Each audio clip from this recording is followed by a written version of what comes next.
Perkenalkan, nama saya Tiwi yang akan jadi moderator selama sharing kita berlangsung. Nah, saya di sini ditemani oleh Mbak Hilda sebagai owner Dapur Pelangi. Apa kabar Mbak Hilda? Alhamdulillah baik Mbak Tiwi. Ya. Dan juga Bunda Rani. Bunda Rani apa kabar? Sudah masuk belum ya? Udah ya? Alhamdulillah. Oh ya.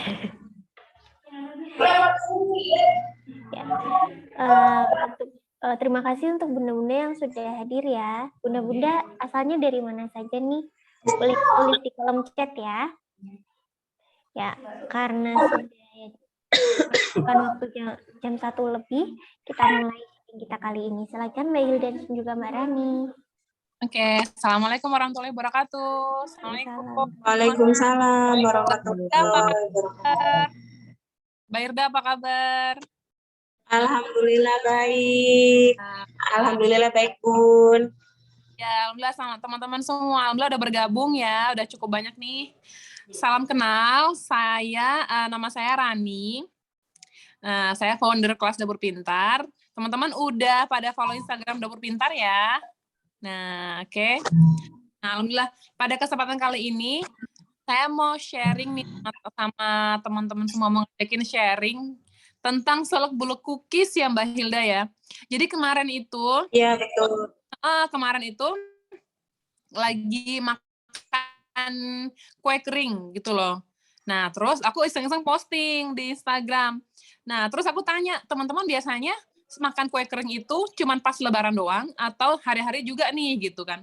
Soalnya ada temanku dia Idul Adha itu ternyata udah terima pesanan kue kering juga gitu loh. Ternyata, nah habis itu aku iseng-iseng nanya, jangan-jangan cuman aku doang nih yang nggak hari lebaran tetap makan kue kering. Gitu loh, soalnya identiknya lebaran dengan kue kering ya. Soalnya kemarin kan nganterin mertua ke toko oleh-oleh, kan mertua lagi datang. Nah, pas mau balik ke Bogor, teman-teman juga lihat ya, aku kan sempat story kan di toko oleh-oleh. Nah, itu tuh ada banyak kue-kue. Nah, itu ada sagu keju, ada nastar, di toples gede itu loh yang jualan per kiloan itu. Yes. Nah, habis itu aku makan gitu kan, terus iseng-iseng gitu, ya apa jangan-jangan cuma aku doang ya yang nggak lebaran juga demen sama kue kering. Nah, makanya aku iseng-iseng nanya. Dan ternyata teman-teman juga banyak yang yang pengen makan kue kering di luar lebaran. Terus habis itu aku tanya lagi ke mereka, jadi gimana nih, pengen bisa bikinnya atau pengen beli aja? Dan lebih banyak yang posting pengen bisa bikin daripada beli gitu loh. Soalnya kan ini momen lebaran ya. Lumayan. Momen ini ya, libur sekolah kan Mbak Hilda. Ya, bisa bareng-bareng sama ini ya anak-anak, iya bikin kan ngebentuk-bentuknya gitu kan lucu-lucu. Nah, lucu-lucu. Kita bisa ngebentuk sesuai dengan bentuk yang mereka mau, sesuai belajar. Misalkan kalau kayak anakku kan namanya Abbas, tuh dia lagi senang belajar nulis ya Mbak ya. Jadi huruf A, cetak huruf A, B, B, ya, A, bisa. S. Iya, betul. Nah, cuman sebelum kita belajar tentang kue kering nih, pengen belajar dulu nih Mbak tentang seluk-beluk kue kering biar kita tuh bisa meminimalisir kegagalan membuat kue kering itu. Nah, yuk Mbak Hilda silakan sharing. Gimana biar kita nggak gagal nih kalau bikin kue kering gitu, gimana? Jadi saya ini di sini nanti akan menjelaskan beberapa hal yang kira-kira memang sangat penting ya pada saat kita membuat kue kering.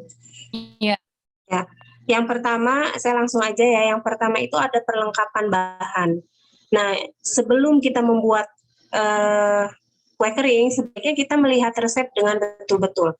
Dipersiapkan dulu semuanya, bahan-bahannya apa saja. Karena kadang ketika kita akan membuat kue kering itu, perintilannya ada yang nggak ada gitu. Akhirnya kan terskip. Nah, itu juga nanti akan mempengaruhi rasanya. Lebih kerasa gitu ya. Nah, itu yang kadang ibu-ibu ya maklum lah ya, ibu-ibu banyak kerjaan, banyak kegiatan gitu kan, banyak pikiran juga. Nah, itu yang harus dipersiapkan. Yang sangat penting adalah bahan-bahannya terlebih dahulu. Lihat dulu di rumah stoknya ada nggak gitu. Kalau misalnya tidak ada dan itu memang tidak urgent sih tidak masalah ya.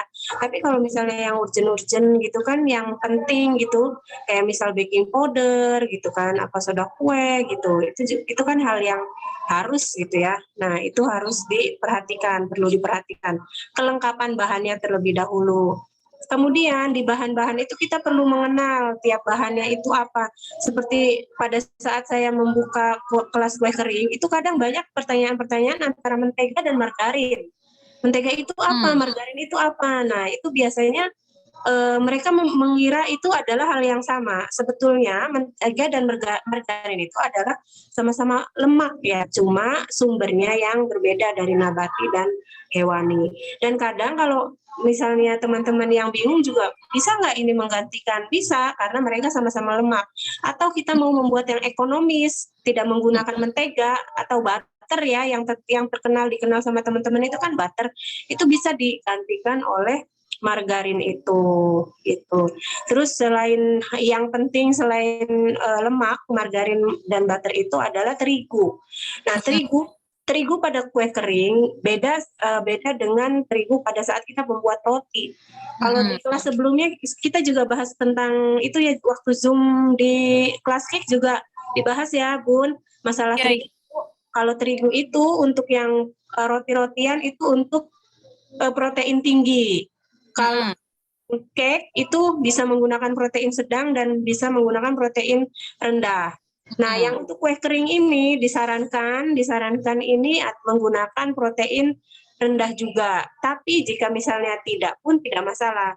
Dan kita misal ya menggunakan terigu nih, sudah mencoba yang protein rendah dengan protein sedang.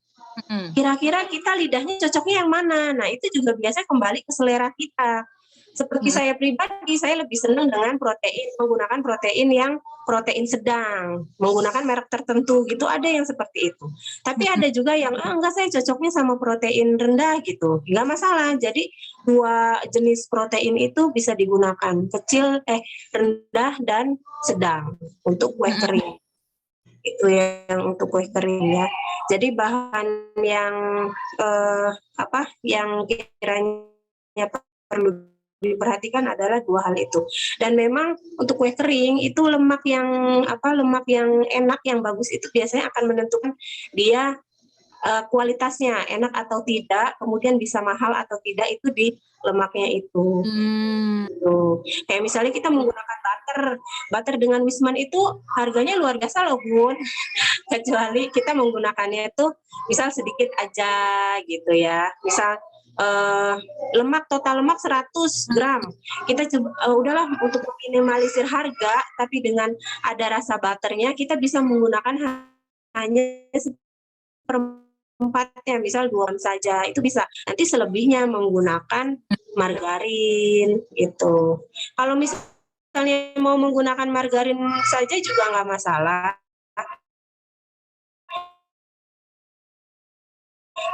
Tapi saya sarankan gunakan margarin yang enak, yang memang kualitasnya oke, seperti Blueberry. Penting bagi saya. Kemudian cara menimbang bahan. Nah, ini cara menimbang bahan, ada kadang teman-teman yang saya belum punya timbangan gitu. Bisa nggak pakai takaran? Mbak Hilda, maaf.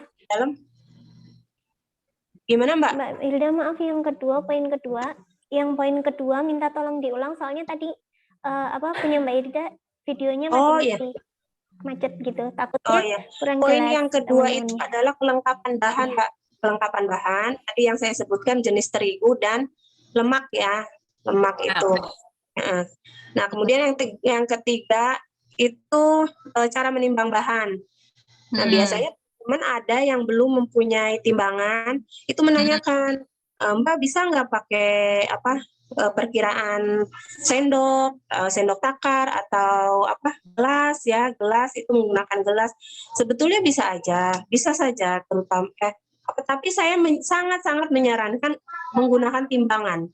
Sekarang banyak kan timbangan yang murah, cuma yang putih itu aja. Saya masih menggunakan yang putih itu ya, Mbak, yang biasa dikasih reward itu kan, Mbak. Oh iya. Nah, iya itu murah meriah, 35.000, 40.000 itu udah dapet. Itu bagus juga, masih bagus lah itu untuk digunakan.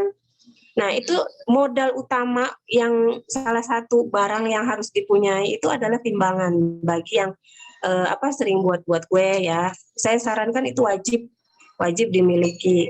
Nah, ini untuk menimbang bahan-bahan hingga jadi nanti rasanya tidak berubah-ubah ya. Kemudian hasil yang diperoleh juga tidak berubah-ubah juga. Kadang kalau misalnya kemarin saya pakainya cuma satu gelas blimbing. Nanti apalagi bikin, bisa kan takarannya berbeda kalau itu. Kalau timbangan kan pasti gitu, pasti ukurannya pasti, angkanya jelas. Kemudian yang berikutnya cara mengocok adonan. Nah, ini pada saat membuat kue kering banyak sekali kesalahan-kesalahan yang terjadi pada saat mengocok. Jadi biasanya teman-teman mengocok adonan kue kering itu terlalu lama, terlalu cepat. Nah, ini kalau jika terlalu lama si adonan ini mudah melebar. Kayak misalnya nastar, kemudian kastengel itu. Nah, tapi ada juga yang dia pengocokannya memang diperlukan lama. Nah, nanti di kelas kita berikutnya ini Bun, nanti saya akan membuat kue kering dengan pengocokan yang agak berbeda dari biasanya. Jadi menggunakan mixer dengan waktu sampai 2 menit gitu. Jadi memang tidak semua kue kering itu pengocokannya sama. Ada yang berbeda gitu. Kemudian berikutnya cara menyampur adonan. Cara mencampur adonan untuk yang bahan kering itu sebaiknya diayak agar pada proses pengadukan itu tidak terjadi penggerindilan yang akhirnya nanti lama diaduk, akhirnya pengadukan lama ya tadi terjadi adonan yang melebar pas di oven dia jadi melebar. Kemudian pada saat terigu masuk itu biasanya si terigu masuk itu terakhir Bun kalau kue kering. Nah, itu pada saat si terigu masuk itu mengaduknya menggunakan spatula. Tidak boleh menggunakan mixer gitu. Jadi bisa mengakibatkan si adonnya itu akhirnya nanti mengaret jadi karet gitu kalau menggunakan mixer. Kemudian diaduknya diaduk jangan terlalu lama, jangan terlalu kencang gitu. Ya pelan-pelan dengan menggunakan hati gitu.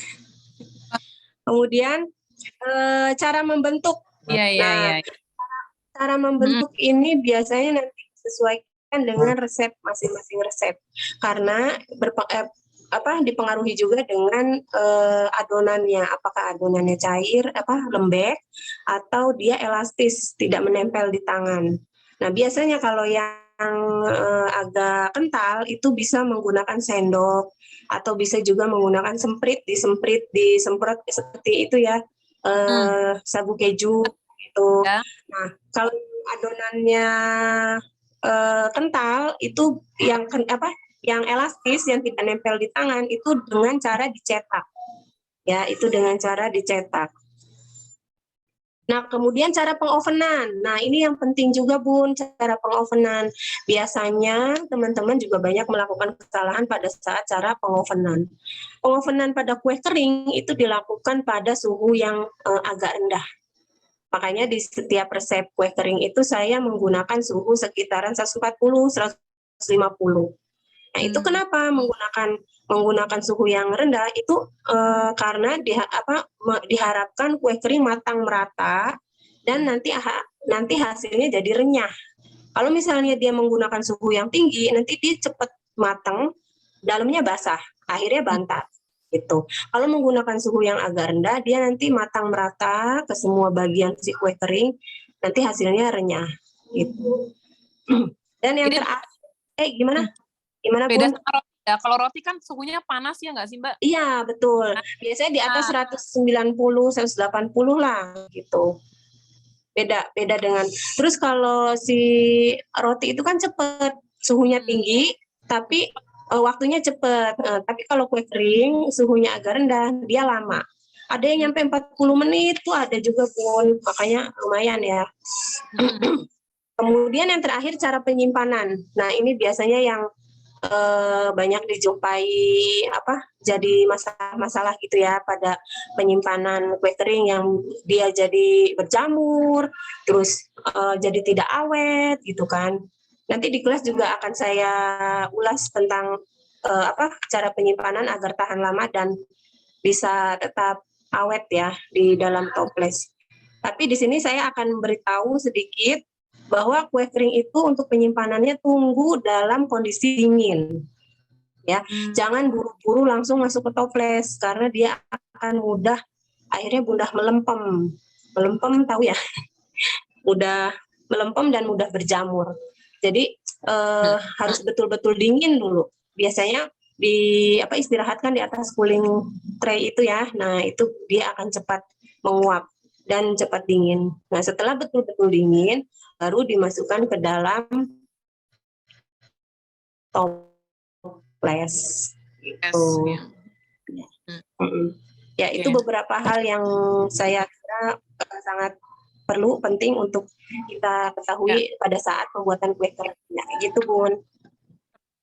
Ya, ternyata ini ya, Mbak, aku pikir kalau kita kayak gini, contohnya ngayak terigu ya, itu kan harus diayak.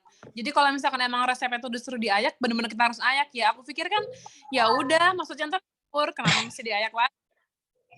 Itu tuh lebih ke ini sih, biar kita tidak menggrindil, adonan kita menggrindil, akhirnya kan ya itu pengadukan jadi lama. Akhirnya rusak juga sih adonannya, malah jadi encer biasanya kalau lama-lama diaduk. Oh gitu, jadi nanti jadi bleber ya kalau encer itu ya? Iya, betul. Jadi sebenarnya lebih susah mana nih, Mbak, kalau untuk yang tingkat levelnya lah, kesulitan, lebih susah roti, cake, atau kue kering? Lebih susah roti. Pertama roti, kemudian cake, baru kue kering. Jadi kue kering lebih gampang sih menurut saya. Ya, makanya gampang. kan kalau Pembuatannya juga cepet sih, cuma memang kue kering itu butuh ketelatenan, Bun. Ketelatenan pada saat nyetak gitu, pada saat ngopeni gitu ya, ada yang oles-oles telur, oles-oles kuning telur itu. Tapi makannya cepet. Cuman kan ini ya, berarti kan kalau kita lagi mau nyari momentum, soalnya aku lagi ngalamin, udah mulai hari berapa sih libur sekolah, wah ini ngasih kegiatan apa nih ya buat Seminggu anak. ya? Nah, kan berarti kan sebenarnya cocok ya, nggak terlalu susah, cuman dia butuh telaten. Jadi mungkin kita bisa yang ngadon, Bisa banget. anak-anak yang nyetak, dia ngoles-ngoles kuning telurnya, itu kan pas banget ya sebenarnya ya. Karena kan Iya, emang bisa. Tabur-tabur gitu, tabur topping gitu bisa. ada aktivitas sama anak-anak juga kan sebenarnya ya. Iya, betul. Banget tuh. Nah, sip. Jadi teman-teman nih buat salah satu ide kegiatan selama liburan. Iya, selama liburan. Nah, itu tuh bisa. Jadi kan nanti kan teman anak-anak juga bisa sambil ngisi toples ya, Mbak Hilda ya. Bisa juga kan pada saat anak kita bantu kita jadi tahu, oh anak ini kayaknya minat deh nih di sini gitu ya, di kue gitu kan. Saya pernah, Bun, datang ke suatu hands on gitu. Nah, kebetulan waktu itu hands on-nya menghias kue tar dengan fondan. Nah, itu ada salah satu ibu, dia daftar 2. Saya pikir 2 dengan siapa gitu. Ternyata satunya anaknya loh. SD kelas 4 apa kelas 5 gitu. Terus anaknya ikutan praktek, dia dikasih di dalam hands on itu dia benar-benar daftar sendiri, dapat kue sendiri, dia hias sendiri gitu. Nah, itu dari situ biasanya saya tanya ya kemarin itu pas waktu itu saya ketemu itu, oh ikutan ya anaknya? Iya, saya lihat sih soalnya dia seneng kalau bikin-bikin kue-kue gitu, kalau ibunya bikin-bikinan dia pengen tahu gitu, pengen bantuin gitu. Nah, dari situ sih kita bisa melihat minat bakat si anak itu. Iya. Emang sih kalau kita mau ngomong-ngomong soal minat bakat nih ya, Mbak Hilda, kan kita emang harus ngecobain ya macam-macam merangsang kan ke anak ya. Nah, itu yang kadang-kadang itu yang, nah kan Mbak Hilda kan kebetulan jurusan psikolog juga nih, jadi ngomong-ngomong salah psikolog anak nih ya, nggak apa-apa ya,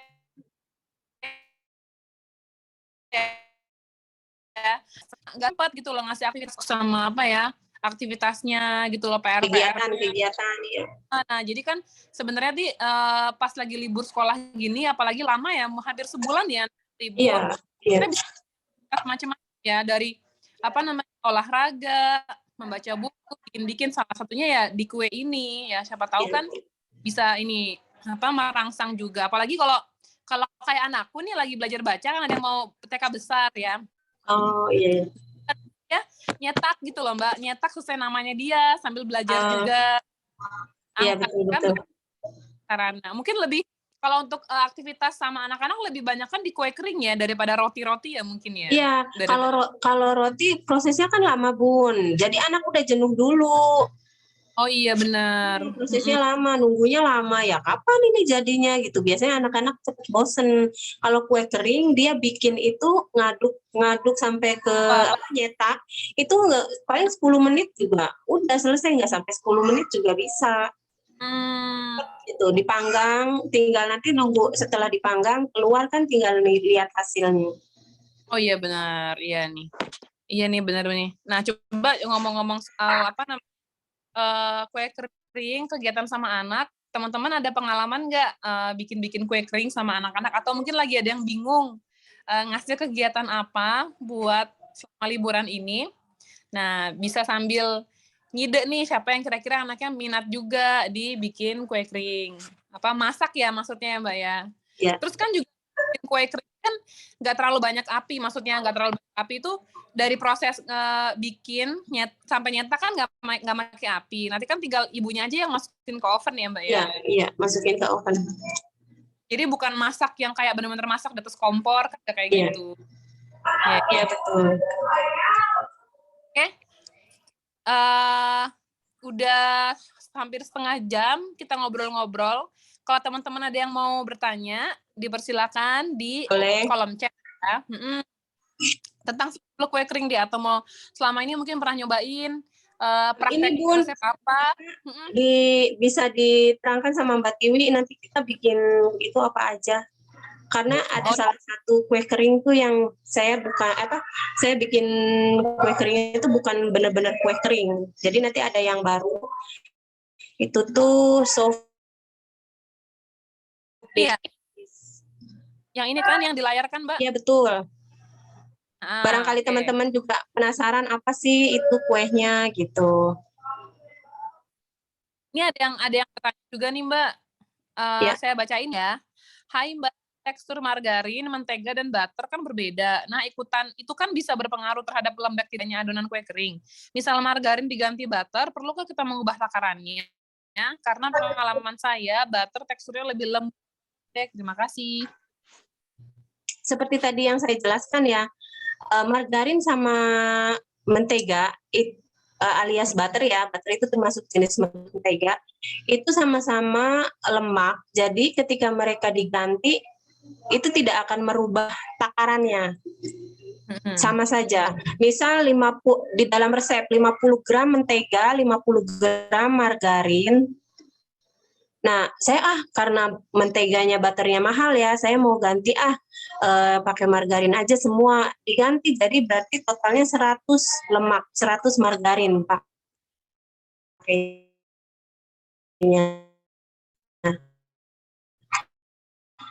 Dan itu 3 gram tidak merubahnya. Atau mau dibikin butter semua nggak masalah. Jadi 100 butter gitu. Oh iya. Oke. Ada lagi nih yang bertanya. Kalau kue keringnya terlalu rapuh gimana? Oh ini maksudnya penyebab kue kering terlalu rapuh maksudnya. Nah ini berkaitan biasanya dengan lemak. Tadi kan saya bilang margarin bisa saling menggantikan, margarin dengan butter itu bisa saling menggantikan. Tadi saya juga bilang kalau misalnya mau pakai butter semua bisa, tapi itu kelemahannya si kue keringnya itu akan rapuh. Apalagi butter semua ya, itu pasti sangat rapuh sekali. Ketika di mix antara butter dengan margarin saja sudah biasanya rapuh. Nah, ini apalagi butter semua. Kalau misalnya memang kue keringnya itu terlalu rapuh bagi kita, ya, terlalu rapuh bagi kita.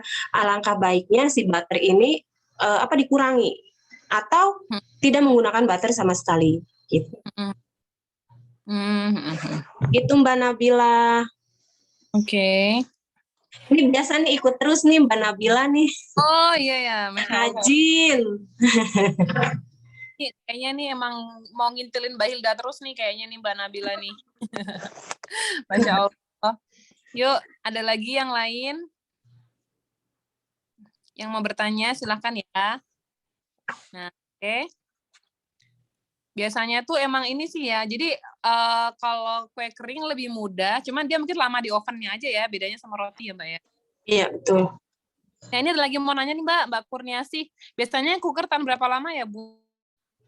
Nah ini tergantung kita proses pembuatannya tadi. Kalau misalnya sesuai semua gitu ya,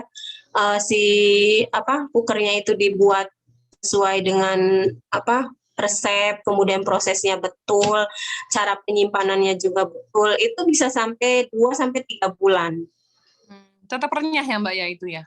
Iya, tetap. Saya ada kalau yang kue kering yang saya buat itu kadang beberapa konsumen itu dia nyimpen si kue kering punya saya, terutama biasanya ada yang nyimpen nastar, pesen berapa toples gitu buat nanti buat stok gitu ya.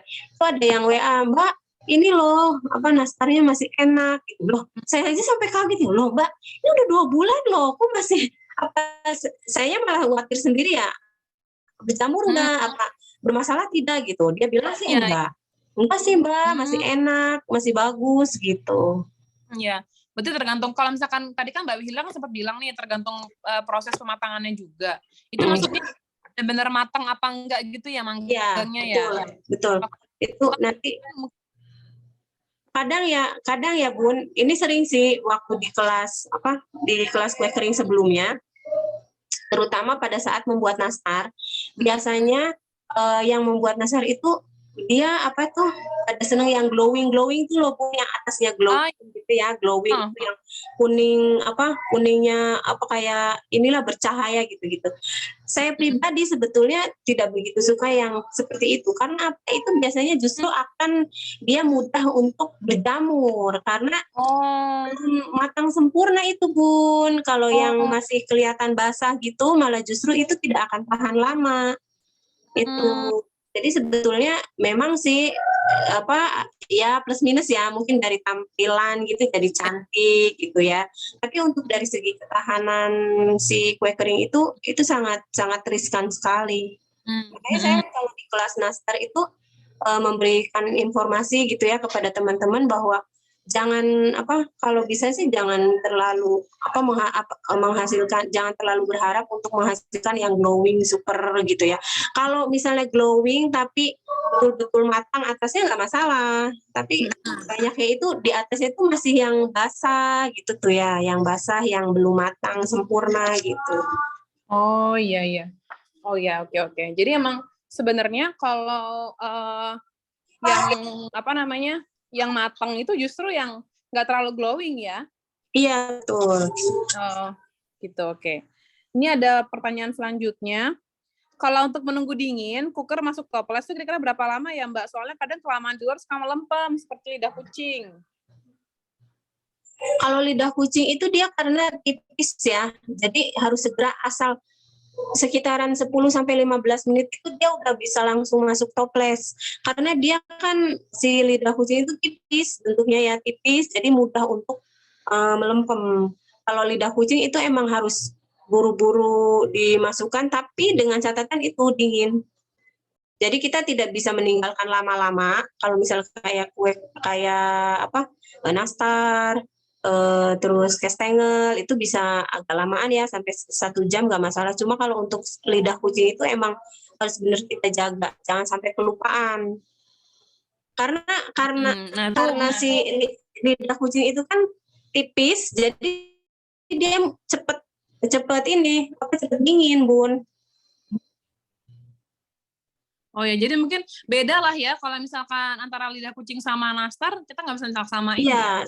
Nggak bisa kita samain ya kan Mbak Hilda ya? Tiap kue kering beda. Sabtu beda ya. Oke. Jadi mungkin untuk ini kita taunya ini kira-kira sudah layak masuk toples gitu, sampai suam-suam kuku gitu udah boleh belum atau harus benar-benar dingin? Harus benar-benar dingin, Bu. Jangan deh, jangan. Jadi sering ngecek aja kalau misalnya kalau kita sudah punya patokan sendiri malah lebih enak. Biasanya kalau lebih sering bikin kan dia punya patokan ya. Oh, si nastar ini dingin kira-kira berapa lama? 30 menit kah? 45 menit kah? Sejam kah? Gitu. Oh, si lidah kucing ini kira-kira dingin berapa lama gitu. Biasanya sudah ada patokannya. Makanya kita setiap membuat apapun ya, kue kering entah apa gitu perlu diingat-ingat. Perlu diingat nih waktu ovennya berapa lama, ininya berapa lama gitu. Bila perlu dicatat. Ya. Jadi kita kalau nanti kita ada pesanan banyak, kita udah punya pegawai, kan kita jadi punya ini ya, SOP ya Mbak ya, kalau kue kering. Ini jenis gitu ya. Iya. Nanti nah, kan ini ada lagi pertanyaan. Oh iya.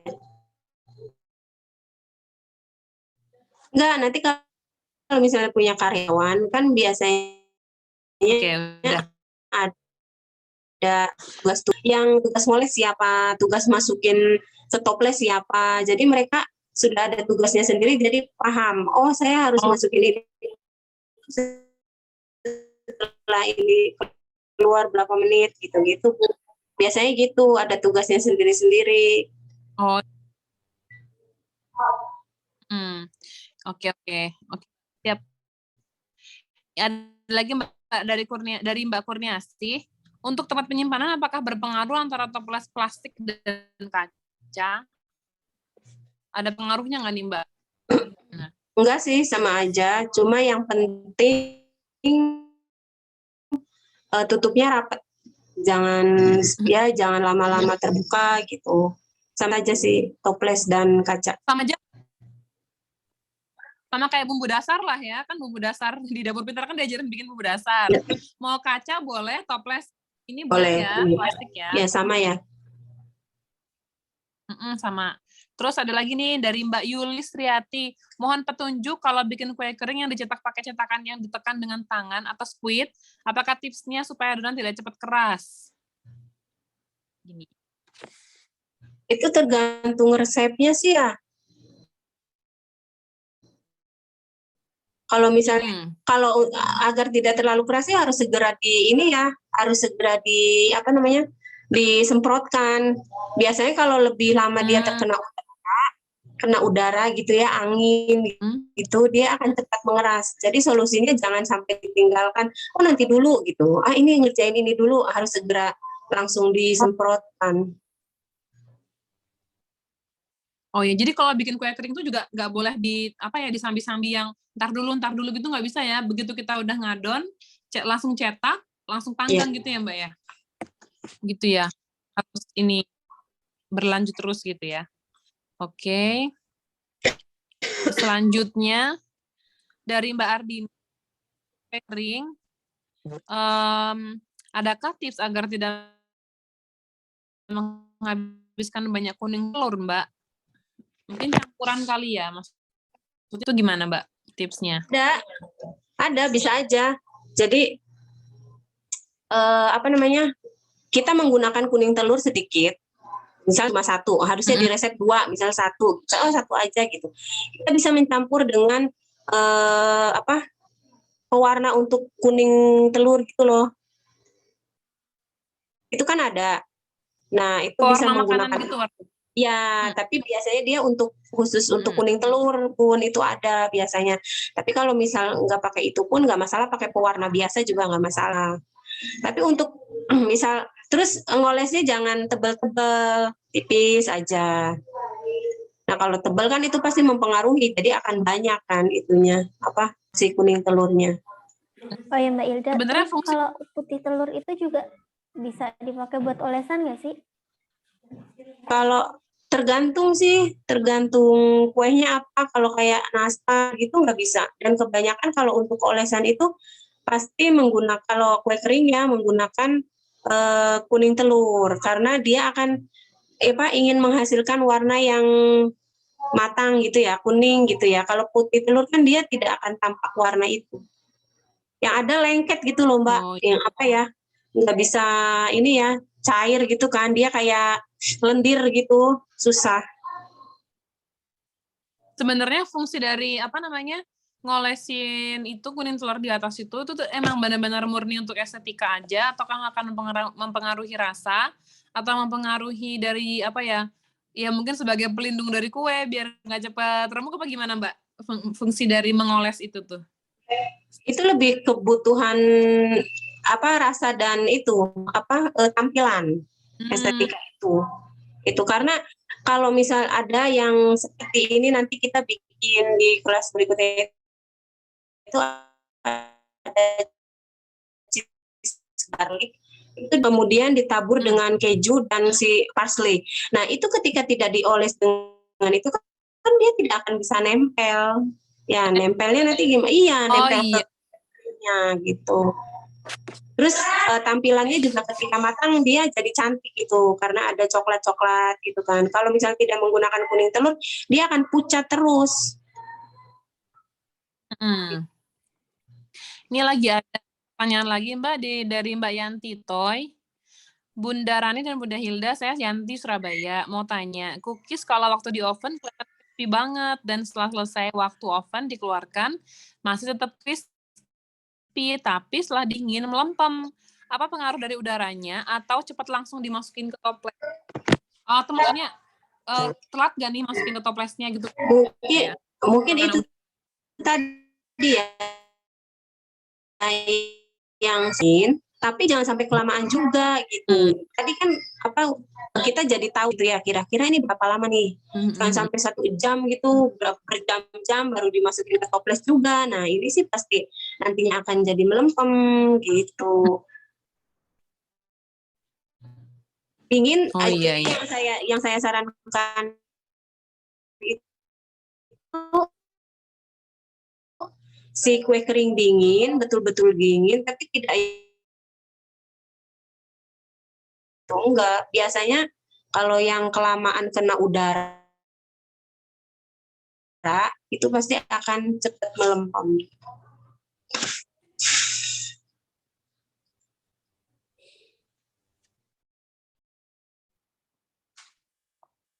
Bun, kok ngilang?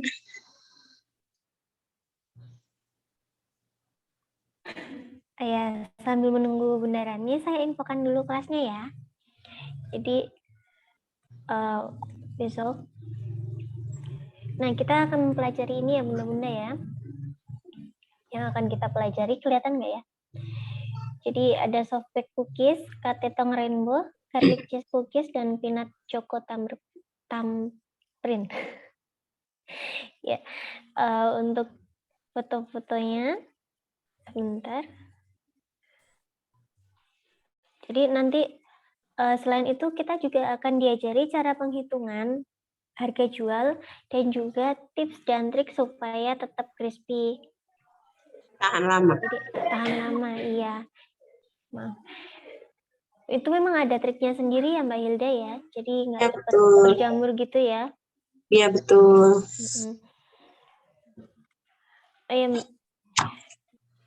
Terus diajarin juga nggak Mbak apa namanya? Sebenarnya ada bedanya nggak sih Mbak yang diwadahin pakai toples ulir kayak gitu sama toples yang bulat biasa gitu tuh pengaruh nggak sama semuanya kayak harga jual atau penyimpanan tahan lamanya gitu tuh pengaruh nggak ya? Kalau harga jual sih ini ya tergantung ya dengan harganya si toplesnya itu dan biasanya toples yang apa biasa yang bulat pipih itu memang harganya lebih murah jadi harga jualnya bisa lebih ekonomis. Kalau yang ulir itu kan dia harganya lebih mahal dan itu pasti mempengaruhi harga jualnya. Tapi kalau dari segi estetiknya memang lebih bagus yang ulir mungkin ya? Iya. Biasanya itu ini juga sih Mbak, apa jadi dilema juga bagi penjual-penjual gitu.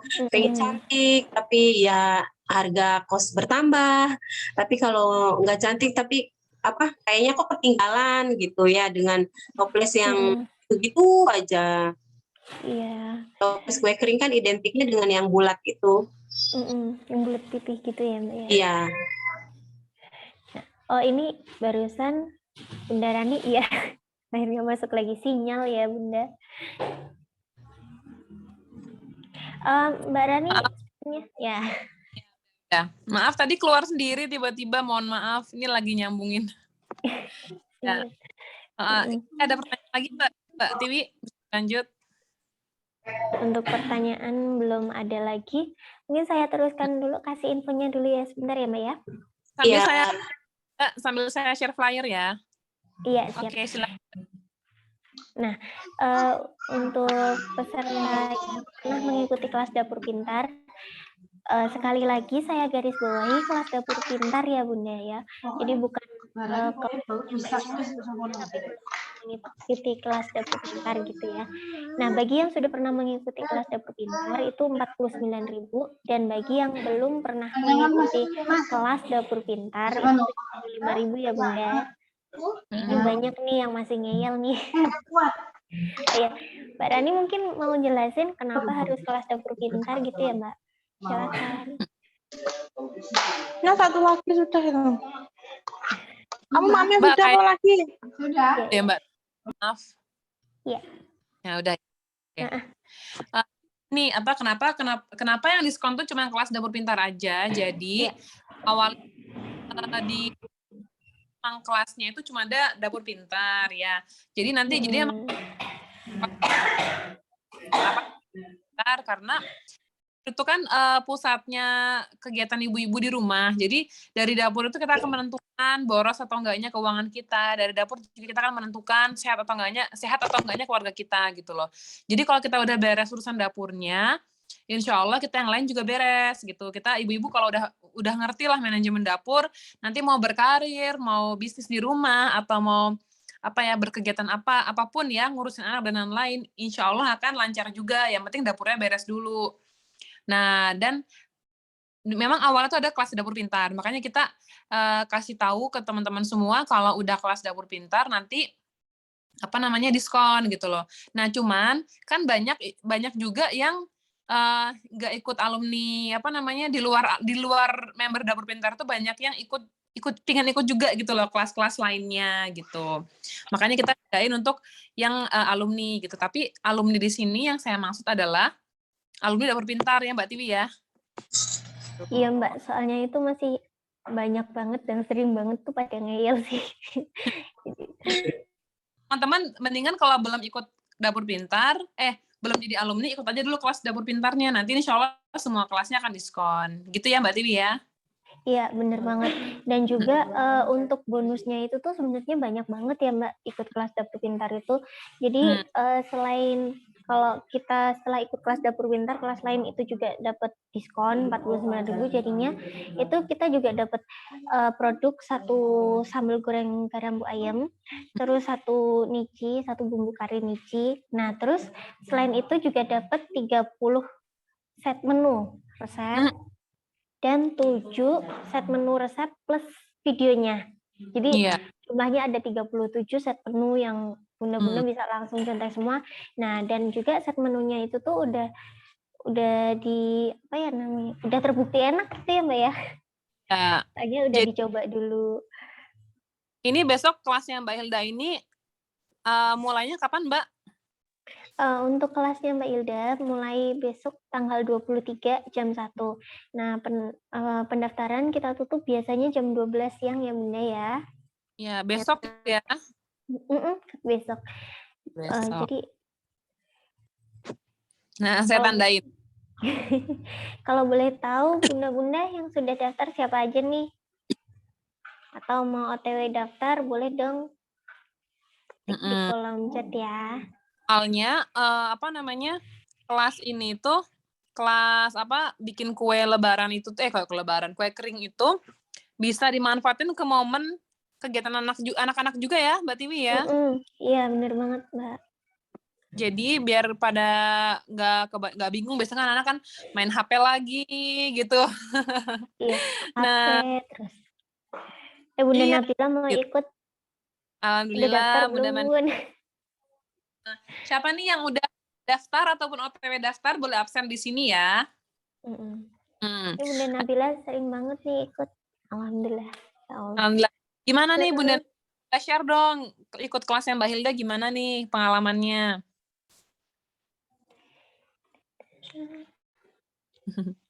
Kalau mau share boleh juga. Siapa lagi yang mau ikut kelasnya? Kelas kue kering besok. Soalnya bulan depan belum tentu ada kelas kue kering lagi ya. Biasanya tuh suka pada ketinggalan. Udah momen lebaran udah lewat, mau ikut gitu. Nah ini kan mumpung buka lagi. Nanti jangan-jangan kuenya bisa apa Mbak? Bisa nanti menjelang lebaran ya tahun depan ya Mbak Tiwi ya. Bisa jadi ya Iya. Mbak Tiwi ya. Untuk bulan depan kita nggak ada kue kering, Mbak. Jadi Mbak Hilda udah ngasih tahu bocorannya ya. Nggak ada kue Nah, kering kayak Bunda ya. sayang banget kalau yang ketinggalan. Kayak gitu. Mm-mm. Bisa dijelasin nih Mbak Tiwi cara daftarnya gimana? Iya. Untuk cara daftarnya nanti bisa hubungi admin ya Bunda, bisa hubungi saya atau Bunda Wati atau Mbak Farida. Nanti itu untuk bisa daftar. Lalu untuk rekaman Zoom nanti nanti saya share setelah selesai ya Zoom-nya. Nah, share-nya nanti via WhatsApp pribadi. Seperti tadi saya share link-nya ya. Alhamdulillah katanya Mbak Hilda nih, kita selama ikut kelasnya Mbak Hilda kita sharing langsung ke Mbak Hilda, jadi variasi menu. Nah, alhamdulillah. Apalagi kita mau momen itu juga, lagi liburan sekolah juga, kayaknya tuh pas banget nih kalau diajak baking nih anak-anaknya gitu. Nanti bundanya aja yang bagian ngovennya kan agak ngeri kan soalnya kan pakai api atau gimana. Tapi anak-anak bisa tuh nyetaknya gitu. Kalau yang anak-anak udah gede mungkin bisa ikut nyampur bahannya juga ya pakai mixer ya. Gitu. Oh ya Mbak Hilda, kalau bikin kue kering tuh harus punya mixer nggak sih Mbak Hilda?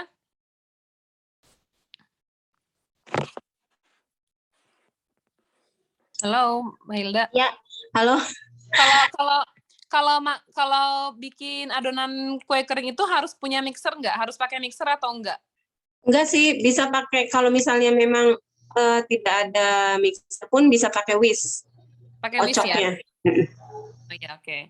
Ini ada nih dari Mbak Mbak Yanti, saya sudah daftar dan sudah transfer. Saya nggak pernah ketinggalan kursusnya Mbak Hilda, selalu ikut. Oh, Masya Allah. Bayar. Dari ya.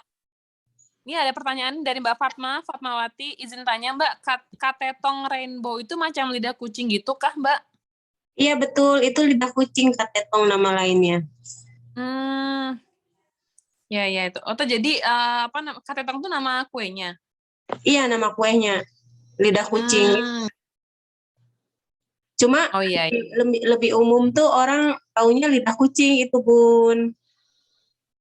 Jarang sih yang. Ikut ya Mbak Fatma. Apa kabar ini? Lama tidak bersua Mbak Fatma.